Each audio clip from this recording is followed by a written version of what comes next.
जी viewers, आप में से कितने लोगों ने काफ़ी वजीफ़े किए होंगे, काफ़ी लोगों ने स्टार्ट किए होंगे। किसी ने दिली मुराद पूरी करने के लिए, किसी ने औलाद नरीना के लिए, किसी ने वीज़ा अप्लाई किया है उसके अप्रूवल के लिए। सो हम डिफरेंट रिक्वायरमेंट्स के लिए लोग डिफरेंट वजीफ़े पढ़ते हैं। वो कौन सा रास्ता होता है जहां हमारी दुआ कबूलियत के लेवल को टच करती है, इस टॉपिक पे मैं बात करूंगी। रमज़ान आने वाला है और इस टॉपिक की इम्पोर्टेंस बहुत ज़्यादा है।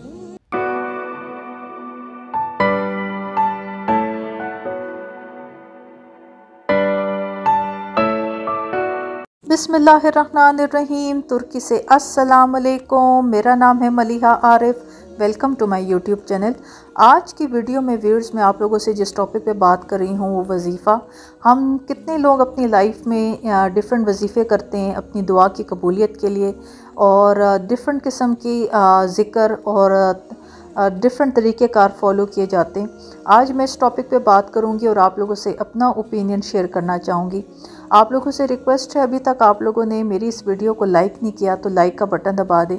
मेरे चैनल को सब्सक्राइब करना ना भूलें और आखिर में नोटिफिकेशन का बटन दबा दें ताकि मेरी नई आने वाली वीडियोस सबसे पहले आपको मिलें। तो चलें आज की वीडियो स्टार्ट करते हैं। मेरी तरफ बस ये है कि सुबह का टाइम है और मैं बच्चों का नाश्ता बना रही हूँ। आज आप लोगों से अपने घर की डिफरेंट रूटीन शेयर करूँगी। बाहर कुछ शॉपिंग ग्रॉसरी के लिए जाना था, डिफरेंट कुछ शॉपिंग आइटम्स आप लोगों से शेयर करूँगी और साथ साथ आप लोगों से गपशप रहेगी।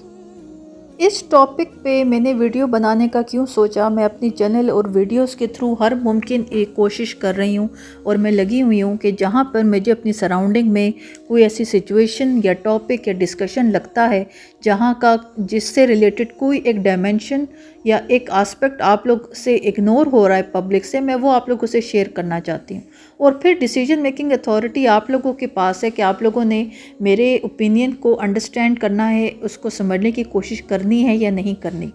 देखिए, मेरा एक पर्सनल ओपिनियन ये है कि अल्लाह ताला का ज़िक्र करना, कुरान मजीद की तलावत करना, ये मैं इस पे कोई दूसरी राय ही नहीं है। हम मुसलमान हैं, अगर हम अपना ज़िक्र और अल्लाह ताला के यहाँ इबादत नहीं करेंगे तो हम इस दुनिया में आए किस लिए हैं।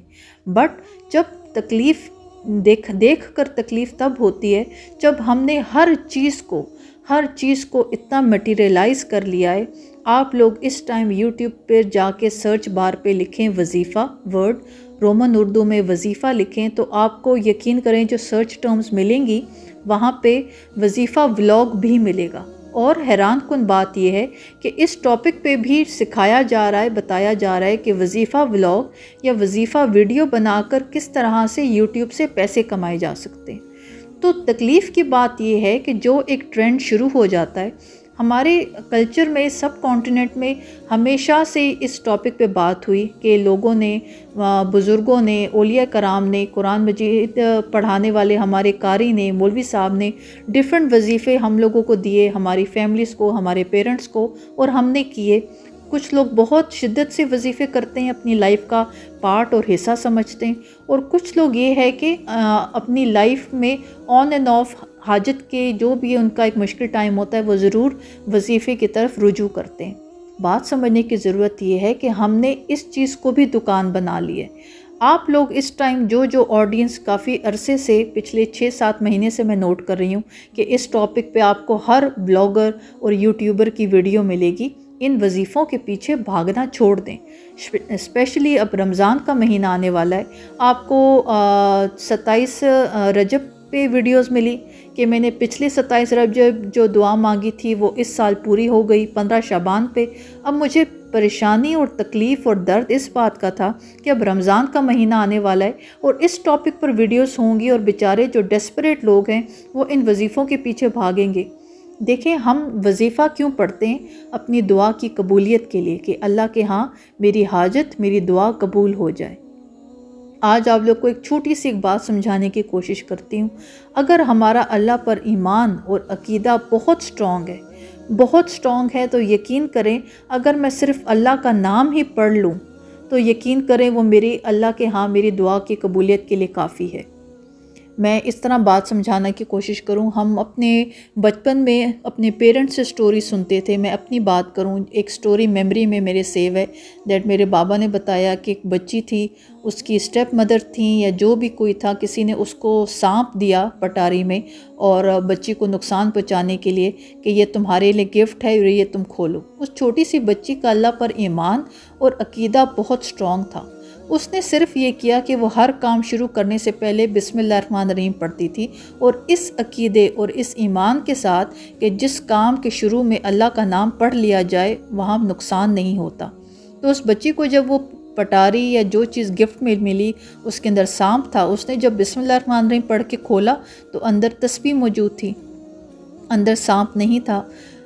प्रॉब्लम ये है, तकलीफ़ की बात यह है कि हम आज के जिस वक्त में मौजूद हैं, मैं रिपीटेडली इस टॉपिक पे अपनी वीडियोस में बात कर रही हूँ कि हमारा दीन, हमारा मज़हब, जो चीज़ें हमारी नॉर्मल रूटीन की होती थी, हर चीज़ पैसा कमाने का एक शॉप, एक दुकान बन चुकी है। हम जो अपने रूट से और बेसिक से इतने डिस्कनेक्ट होते जा रहे हैं कि मुझे नहीं समझ आ रहा है कि हमारी मंजिल क्या होगी। साथ ही मैं ये शेयर करूँ, मैं बच्चों का नाश्ता बना के फ्री हुई तो खिड़की से बाहर देखा तो सुबह का टाइम है। एक प्रीवियस अपनी वीडियो में भी शेयर किया था, इस रोड पे एक एक्सीडेंट हुआ था। आज एक ज़्यादा मेजर एक्सीडेंट लग रहा है। अल्लाह ताला सब खैरियत रखे जिन फैमिलीज़ की तरफ। एक गाड़ी का पीछे का बैक का पोर्शन दिखाऊं मैं, पूरा रिमूव हो गया और एक दो और गाड़ीज़ हैं इस एम्बुलेंस के पीछे हैं, मैं आगे दिखाती हूँ, उनका बहुत ज़्यादा सीवियर मेजर एक्सीडेंट हुआ है। तो अल्लाह ताला सब की तरफ खैरियत करे, अल्लाह ताला सबको अपनी हिफाजत में रखे। देखें, ये हमने सबक, कहानियाँ अपने बड़े बूढ़ों से सीखी, इनके पीछे एक बैकग्राउंड रीज़न थी। हमें सिखाया जाना था, हमें सिखाए जाने की कोशिश थी कि हमने अपनी लाइफ को अगर प्रॉपर ट्रैक पर रखना है तो हमें ये अकीदा और ईमान स्ट्रॉन्ग रखना है कि अल्लाह से बढ़कर कोई ज़ात ताकतवर नहीं है, अल्लाह ही है जो सब कुछ है। फिर अगर हम ये समझ लें कि अगर हमें अपनी दुआ, कोई तकलीफ़, कोई हाजत अल्लाह ताला के यहाँ पूरी करवानी है तो अपने माइंड को थकाना छोड़ दें, अल्लाह का ज़िक्र ज़रूर करें, कुरान मजीद की तिलावत ज़रूर करें, बट इस कैलकुलेशन के साथ और इस माइंड में रख के कि इस तादाद के साथ मैं ये पढ़ूँगी या इतने दिन पढ़ूँगी और इस तरह पढ़ूँगी तो मेरी दुआ की कबूलियत होगी। आप लोग ख़ुद अपने आप को मेंटली और फिज़िकली थका रहे हैं। अल्लाह के आगे सरेंडर करना सीखें। आप गूगल पर इस वर्ड की के मीनिंग्स देखें कि सरेंडर करने का मतलब क्या है। सरेंडर करने का अगर मैं आसान लफ्ज़ों में समझाऊं तो सरेंडर करने का मतलब है कि अपने सारे हथियार, अपनी सारी कोशिशें अल्लाह के आगे सरेंडर कर देना।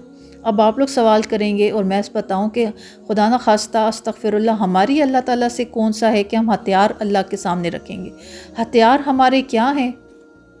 हम अपने दिमाग में कोशिश, एक जंग रखते हैं कि मैं ये कर लूँगी तो मेरी दुआ पूरी हो जाएगी, मैं ये रास्ता अख्तियार कर लूँगी तो मेरी दुआ पूरी हो जाएगी।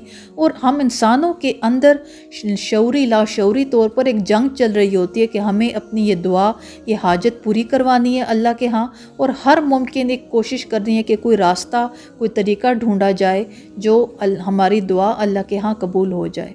अगर हम सारी मेहनत को अलग रख के अगर हम सिर्फ इस बात पर फोकस्ड हो जाएं और अपने ईमान को, अपने अकीदे को इतना स्ट्रॉन्ग कर लें कि अल्लाह से बढ़ के ताकतवर की ज़ात कोई भी नहीं है, और आप उस अकीदे के और उस स्ट्रॉन्ग पावर के साथ वो कोई भी ज़िक्र करें, फिर चाहे वो अल्लाह का नाम हो या बिस्मिल्लाहिर्रहमानिर्रहीम हो, यकीन करें आपकी दुआ कबूल हो जाएगी। वेस्ट में, मॉडर्न कल्चर में, अंग्रेज़ों में आपको एक टर्म मिलेगी जिसको बोलते हैं मेडिटेशन। हम सब कॉन्टिनेंट में आ जाएं अपने, तो यहाँ पर आपको स्पिरिचुअलिटी और तसव्वुफ़ पे बेशुमार टॉपिक्स मिलेंगे। कहने वाले लोग कहते हैं कि जब लोगों को फोकस्ड होना और माइंड पावर सिखाई जाती थी तो हम अगर अपनी कलाई पर, अपने हाथ पर अपनी नब्स को टच करें तो हमें हमारी हार्ट बीट, हमारी नब्स फील होती है।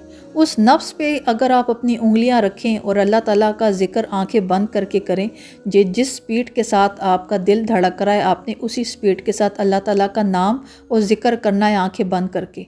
यकीन करें आप एक नेक्स्ट लेवल पर मौजूद होंगे। बट इस सारे प्रोसेस को सीखने और समझने के लिए आपको अल्लाह ताला पर अपना ईमान और अकीदा स्ट्रॉन्ग रखने की बहुत ज़्यादा ज़रूरत है।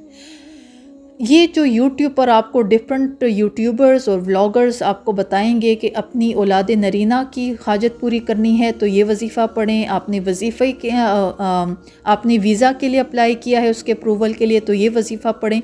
इन चीज़ों के पीछे भागना छोड़ दें। अपने आप को, ख़ुद को, अपनी रूह को, अपनी ज़ात को तकलीफ़ देना छोड़ दें। अल्लाह के आगे सरेंडर करना सीखें और अल्लाह ताला पर जो ताकत और जो हिम्मत और जो कोशिश आप उस वजीफ़े को करने पे लगा रहे हैं, आप इस पर लगाएं कि अल्लाह ताला मेरे लिए काफ़ी है और अल्लाह ताला पर ईमान और अकीदा इतना स्ट्रॉन्ग हो कि अल्लाह ताला ने मुझे जिस हाल में रखा है मैं उस पर बहुत खुश हूँ। और अगर ये मुश्किल टाइम है तो उसके बाद अच्छा टाइम भी आएगा। यकीन करें अल्लाह ताला आपको नवाजेगा।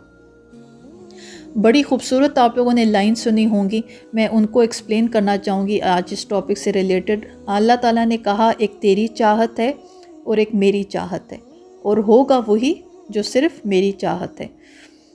कहने वाले लोग कहते हैं और बिल्कुल ऐसा ही है कि अल्लाह ताला के हाँ क्या मुमकिन नहीं। अगर हम अल्लाह ताला से दुआ मांगे तो जो हमारी तकदीर में लिखा है अल्लाह ताला उसको भी चेंज कर सकता है। बेशक अल्लाह ताला इस पर कादिर है, पर अल्लाह ताला के हाँ उस इंसान का दर्जा ज़्यादा अफजल है जिसको पता हो, सीखा हो उसने कि अल्लाह ताला के आगे सरेंडर कैसे करना है, अल्लाह ताला की रज़ा पर राज़ी कैसे होना है। आसान लफ्ज़ों में मैं बताऊं कि राज़ी बरज़ा कैसे होना है। तो ये सीखने की ज़रूरत है कि अल्लाह ताला कहता है एक तेरी चाहत है और एक मेरी चाहत है और होगा वही जो मेरी चाहत है। और अगर तूने नाफरमानी की उसकी जो मेरी चाहत है। अब नाफरमानी का मतलब ये है कि अल्लाह ताला अगर हमें किसी स्टेट में रखता है और हम अगर अपने अंदर एक जंग स्टार्ट कर दें कि अल्लाह मैं ही क्यों, मेरे साथ ही ऐसे क्यों हुआ, मेरा ही क्या कसूर था, मेरी भाभी, मेरी नंद, मेरी बहन, उसको तो ऐसी ज़िंदगी क्यों नहीं मिली, मुझे क्यों मिली। ये हमारी अल्लाह ताला से एक नाफरमानी है। हम अल्लाह ताला के दी हुई ज़िंदगी और हालात पर जब तक शुक्र नहीं करेंगे वो नाफरमानी है। और अगर तूने नाफरमानी की उसकी जो मेरी चाहत है तो मैं थका दूंगा तुझे उसमें जो तेरी चाहत है। तो अगर जब तक हम अल्लाह ताला के आगे सरेंडर करना नहीं सीखेंगे, अल्लाह की रज़ा में राज़ी होना नहीं सीखेंगे, हमारी दुआ कबूलियत के लेवल को टच नहीं कर सकती। अल्लाह ताला पर ईमान और अक़ीदे का लेवल ही यही है कि हम ये समझ लें कि अल्लाह ताला से ताकतवर ज़ात कोई भी नहीं है। और अगर अल्लाह ताला ने मुझे ज़िंदगी के किसी पॉइंट पे मुश्किल पे ला के खड़ा किया है तो ये अल्लाह की रज़ा है, अल्लाह ताला ने कुछ सोच के किया होगा, इसके बाद अच्छा टाइम भी आएगा। हम इंसान दीवार से आर पार नहीं देख सकते तो हम आने वाला वक्त कैसे देखेंगे। हम इस टाइम अपनी लाइफ के सिर्फ एक छोटे से हिस्से को देख रहे हैं, अल्लाह के सामने पूरी पिक्चर मौजूद है। सो अल्लाह पर यकीन करना सीखें, अल्लाह पर तवक्ल करना सीखें। यकीन करें अल्लाह ताला हम सबको हमारे यकीन पे और हमारे अल्लाह ताला पर एक ब्लाइंड फेथ पर बिल्कुल नवाजेगा। तो अल्लाह ताला ने कहा अगर तूने नाफरमानी की उसकी जो मेरी चाहत है तो मैं थका दूंगा तुझे उसमें जो तेरी चाहत है। और अगर तूने सुपुर्द कर दिया अपने आप को उसके जो मेरी चाहत है, अगर तूने मेरे आगे सरेंडर करना सीख लिया, मेरी रज़ा पर राज़ी होना सीख लिया, तो मैं नवाज दूंगा तुझे वो जो तेरी चाहत है। तो मैं तेरी दुआ, तेरी चाहतें तुझे नवाज दूंगा, तेरी दुआएं कबूल कर दूंगा और बस होगा वही जो मेरी चाहत है। So at the end of the day जो एक फाइनल एक रूल है, जो गेम है, जो सारी एक गेम समझने की ज़रूरत है कि eight the end of the day होना वही है जो अल्लाह ताला ने हमारे लिए डिसाइड किया हुआ है। बट येस, अल्लाह ताला हमें चेक ज़रूर करता है कि इस सारी सिचुएशन पे हम अल्लाह ताला के ऊपर अपना फेथ कितना रखते हैं। ये साथ में अपनी ग्रॉसरी के लिए गई हुई थी, मुझे कुछ चीज़ें पसंद आई, वो मैं शॉपिंग करके आ गई हूँ। ये प्लास्टिक के कुछ स्टोरेज कंटेनर्स हैं, मुझे फ्रिज में खाना रखने के लिए इनको लेना था। सो ये डिफरेंट साइज़ के हैं। टर्की में जो फैमिलीज़ रहती हैं उनको पता है डिफरेंट गवर्नमेंट फ्रेंचाइज स्टोर्स होते हैं, हमें वहाँ पे बड़ी रीज़नेबल प्राइसेस में चीज़ें मिल जाती हैं। ये नॉर्मल साइज़ का जो रेक्टेंगल बॉक्स है ये 50 का है, बड़े वाला 55 का, और छोटे वाले आपको कंटेनर्स नज़र आ रहे हैं सिर्फ 13 टर्किश लीरा के।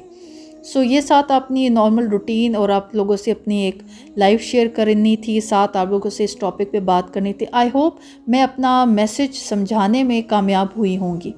यहाँ पे मैं आप लोगों को एक और एंगल से बात समझाने की कोशिश करती हूँ। हम जब कोई दुआ पढ़ते हैं, दुआ करते हैं, कोई वजीफ़ा करते हैं, तो हम एक्चुअली अपनी मुराद, अपनी हाजत की कबूलियत के लिए कर रहे होते हैं। हम उस अपनी दुआ, अपनी मंजिल जो हमारी हाजत है, हम उससे दूर होते हैं, एक फ़ासले पर होते हैं, हमने उस फ़ासले को ख़त्म करना होता है। मैं वीडियो के स्टार्ट से बार बार कह रही हूँ कि अपनी माइंड को स्ट्रॉन्ग करें, आपको अपनी जो अल्लाह ताला पर ईमान और अकीदा है उसको स्ट्रॉन्ग करने की बहुत ज़्यादा ज़रूरत है। मैं इस आस्पेक्ट को थोड़ा सा एक्सप्लेन कर देती हूँ। मीनवाइल मेरी तरफ बस ये है कि रात हो गई है और मैं बच्चों के लिए खाना बनाया था, सिंपल आलू की भुजिया है और साथ में अंडे बॉईल कर रही हूँ।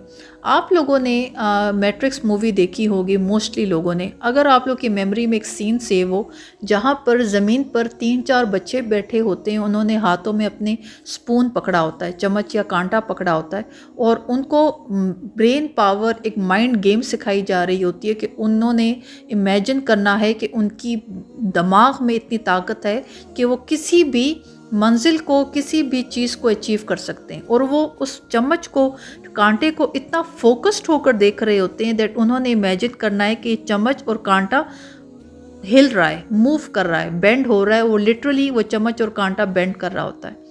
उस मूवी और उस सीन में वो ये सिखाना चाह रहे होते हैं दैट आपके ब्रेन में, आपके दिमाग में, आपके माइंड में इतनी ताकत है कि आप कुछ भी हासिल कर सकते हैं। हम इस सिचुएशन को अगर अपने मुसलमान और अपने इस अकीदे पे ट्रांसफ़र करें, अल्लाह ताला पर ईमान और अकीदा अगर हमारा इतना स्ट्रॉन्ग हो कि अगर हम समझ जाएं कि अल्लाह ताला का एक नाम ही हमारे लिए काफ़ी है। हम लोग कहते हैं कि इसमें आज़म ढूंढें। इसमें आज़म ऐसा इसम है कि उसके साथ जो दुआ पढ़ी जाए वो पूरी होती है। और बड़े बुज़ुर्ग कहते हैं कि इसमें आज़म क्या है, अगर हम सिर्फ़ अल्लाह ताला पर ईमान और अकीदे का वो एक अल्टीमेट लेवल टच कर लें तो यकीन करें अगर आप सिर्फ लफ्ज़ अल्लाह अल्लाह अल्लाह अल्लाह बोलेंगे, आपकी दुआ अल्लाह के यहाँ कबूल हो जाएगी। सो ये छोटे छोटे एक मैसेज थे, मैं आप लोगों को समझाने की कोशिश कर रही हूँ आज की वीडियो में। इसी तरह एक और सिचुएशन शेयर करूं। एक रिसर्च हुई थी जहां पे कुछ पेशेंट्स को इकट्ठा किया गया, उनको एक बीमारी थी और उनको कहा गया कि आप ये एक मेडिसिन लेंगे तो इसमें आपका सारा क्योर है एंड आप सही हो जाएंगे। वो मेडिसिन एक्चुअली मेडिसिन नहीं थी, वो सिर्फ एक शुगर पिल थी, एक चीनी की, एक शक्कर की एक शुगर पिल थी। वो जब उन पेशेंट्स को दी गई तो आधे पेशेंट्स रिकवर हुए, अपनी बीमारी से बाहर आ गए, आधे नहीं आए। यकीन करें सिर्फ उनका उस शुगर की, जो चीनी की गोली थी, शुगर पिल थी, शुगर मेडिसिन थी, सिर्फ उस पर एक ईमान था कि हमें डॉक्टर ने कहा है कि ये हमारी बीमारी का, हमारी इलनेस का क्योर है, और वो उस बीमारी से बाहर आ गए। सो सिर्फ ईमान और अकीदा एक लेवल, एक अल्टीमेट लेवल को टच करने की ज़रूरत होती है और यकीन करें हम अपनी मंजिल अचीव कर लेते हैं। और जहाँ वजीफ़े की बात हो रही है तो हमारी मंजिल क्या है कि हम अल्लाह ताला के यहाँ अपनी हाजत, अपनी दुआ की कबूलियत करवा लें। सो अल्लाह ताला पर अपना ईमान और अकीदा इतना स्ट्रॉन्ग कर लें कि फिर आपके लिए अल्लाह का नाम ही काफ़ी हो। आप इतनी शिद्दत से अल्लाह ताला का नाम पुकारें कि आपकी हर हाजत, आपकी हर दुआ अल्लाह के यहाँ कबूल हो जाए। सो आई होप आज के वीडियो में जो मैं आप लोगों को मैसेज कन्वे करना चाह रही थी, जो समझाना चाह रही थी, आप लोगों को मेरा मैसेज पहुँच गया होगा। मेरी आज की वीडियो आप लोगों ने समझी हो, आप लोगों को आज की वीडियो पसंद आई हो, please don't forget to give the thumbs up. Do subscribe my channel and share my content with your friends and family. Thank you so much for watching. See you all in my next video. Allah Hafiz.